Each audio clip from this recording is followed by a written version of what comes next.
আসসালামু আলাইকুম। আমাদের পিসিবি রেজিস্ট্রেশনের জন্যে সর্বপ্রথম যে কাজটা করতে হবে সেটা হচ্ছে আমাদের যে পাসপোর্ট সাইজের ছবি আছে সেই ছবিটা আমরা ফোনে প্রথমে তুলে নিব, তুলে সুন্দর করে ক্রপ করে নিব এবং এটা সাইজ 300x300 পিক্সেল করতে হবে। এর কারণে আমি একটা লিঙ্ক দিয়ে দিব, imageresizer.com। এই লিঙ্কের এখানে গিয়ে আমরা সিলেক্ট ইমেজে গিয়ে আমাদের যে ছবিটা সেই ছবিটা সিলেক্ট করে দিব। এক্ষেত্রে খেয়াল করব আমরা যেন এই ছবিটা না দিই, এটা সুন্দর করে ক্রপ করে একটা ছবি সেটা দিব। ছবিটা আপলোড হওয়ার পর আমাদের কাজ হচ্ছে আমরা রিসাইজে ক্লিক করব। এখান থেকে আমাদের লক অ্যাসপেক্ট রেশিও এবং ব্যাকগ্রাউন্ড ফিল দুটাই আমরা আনটিক করে দিব। এখানে আমরা 300x300 পিক্সেল দিয়ে দিব, দেন রিসাইজে ক্লিক করব। রিসাইজে ক্লিক করলে মাত্র কয়েক সেকেন্ডের মধ্যে এটা আমাদের রিসাইজ হয়ে যাবে এবং ডাউনলোডের অপশন দিবে। আমরা এখান থেকে ছবিটা ডাউনলোড করে নেব, আমার অলরেডি ডাউনলোড করা আছে।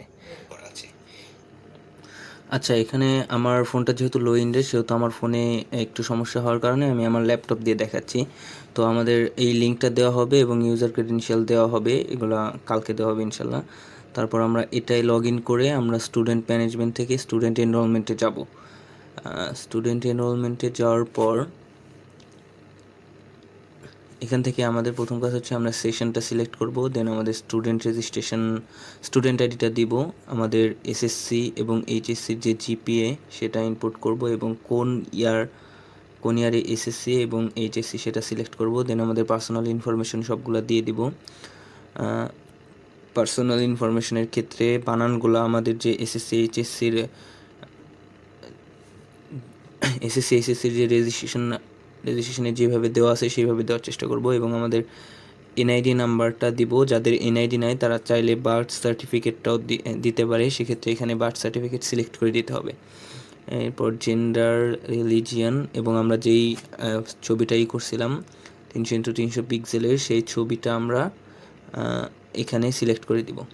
আমার ফোনে হচ্ছে এখানে একটু সমস্যা হচ্ছিল, যার কারণে আমি আমার ল্যাপটপ দিয়ে করতেছি। যাদের ফোন একটু লো এন্ডের তাদের সমস্যা হতে পারে, কিন্তু যাদের ফোন ভালো আছে তাদের এখানে কোনো সমস্যা হবে না। নেক্সটে আমরা প্রেজেন্ট অ্যাড্রেস এবং পার্মানেন্ট অ্যাড্রেস এটা ফিল আপ করবো। এখানে যেগুলো অপশনাল আছে সেগুলো না দিলেও হবে, এই কারণে আমি সেটা দিইনি। তারপর আমরা পার্মানেন্ট অ্যাড্রেস এবং প্রেজেন্ট অ্যাড্রেস যেহেতু সেম, আমি ইয়েস দিয়ে দেবো। এসএসসি মার্কশিটের ক্ষেত্রে আমাদের যে হোয়াটসঅ্যাপ গ্রুপে যেটা দেওয়া আছে সেখানে এস সহ সেটা হচ্ছে এসএসসি এবং এইচ যেটা সেটা এইচএসসিতে যাবে।